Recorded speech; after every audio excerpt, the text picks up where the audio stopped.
rolled out in phases as well, but we opted for a different rollout in that we wanted the kids to take them home immediately. And we talked through this quite a bit and thought, do we want to do a little phase where they're using them in class, but we realized that's going to actually probably create a barrier at some point, because for our kids, we have bring your own device at the school. They're used to using devices. If they already have their own devices that they're bringing to and from, and then we're providing a Chromebook in the classroom, there's a good possibility that they'll say to themselves, well, I've already got a device that I take to and from, and so I like just kind of leaving this here and not taking it home. So we thought, the best thing to do is get them hooked right away, taking it home, see the value of using that at all times. So we talked that through with our team, and that's what we landed on. In order to do that, that meant we had to really hit it hard with our parent meetings to understand why it was important to take these devices home, what they were going to be doing. So we talked with staff, similar to the other two schools. We said, let's talk about what we're going to be doing to use these in classroom, and when we have our parent meetings, we can share out some of the uses they'll be used for, so that they can actually experience that and the parents can understand the importance of doing that. So I think phase one is talking with staff, talking with your teachers and saying, okay, what's that going to look like? We opted to go with 8th grade first. They're our kind of more tech savvy group. They're the place where BYOD has landed the most already. So it made some sense to begin with them. And then once we got on board with the teachers and got EverFi set up so that the students could do that, we held 4 parent meetings. And in those parent meetings, I just stressed very strongly, your son or daughter is going to want to take this device home, and we talked about insurance and how important it was to get that, gave them the information.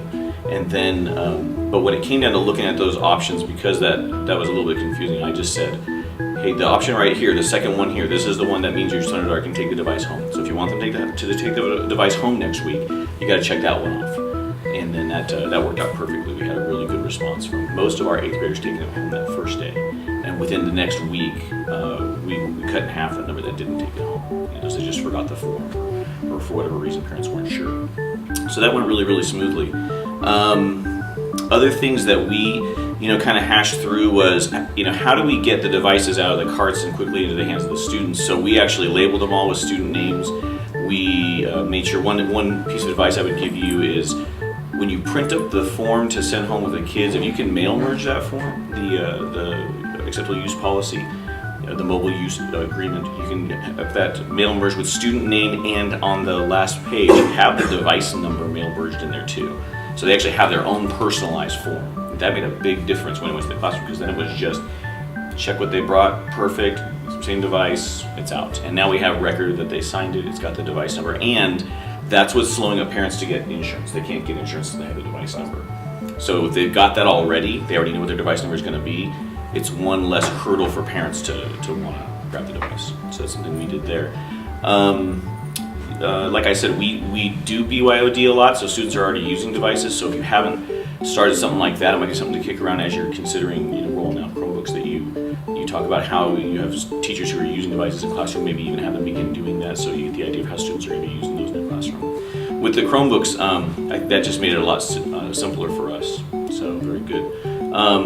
We did EverFi the first day, so we did kind of a Chromebook week. The first week, day 1 was a big assembly. We pulled them all in, walked through the same slideshow they had already seen with the parents with all the videos with Wes's beautiful voice, and had them go through it again, but I made some specialized slides, and I'll share those with all of you guys, that just kind of summarized in student speak, and also were more specific to our site. Like, what does that look like? Like, you can't have your Chromebook out in the lunch area because we've told you can't get food on it, you can't get drinks on it, so any liquids would damage it. So no devices in the lunch area while you're eating. Now, if you want to use them at lunchtime, go to the library or go to the computer lab, you certainly can. So those kinds of things are in that PowerPoint. So first day, about a 45-minute assembly with the students, talk through expectations and responsibilities.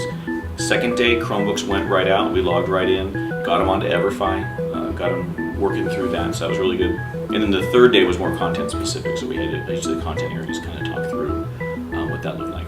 So the pro of the way we did it is there's no managing device morning and afternoon, collecting, passing out, that kind of a thing. They're in the students' hands right away, they go home first day. So some people were a little freaked about that, but I was pretty confident that our students would be able to handle it really well, and they did just great. So I don't know that I would do it at every site. It kind of depends on where you feel your staff and your students are at, but if that works really well, it's a very quick way to get it done. So we did 8th grade first. We thought that was also good because our 8th graders are already using the devices all over the place. So now when 6th and 7th graders are going to get them, we think we're going to have a much better turnout because they've already seen them being used all around. And now they're really we've kind of salted the oats, so to speak, and they're going to come running. So they're really excited about it. So we're doing the 7th graders in 2 weeks and then the 6th graders the following week. And then they'll all be phased out in the course of about a month and a half. So that's kind of how we did it. Any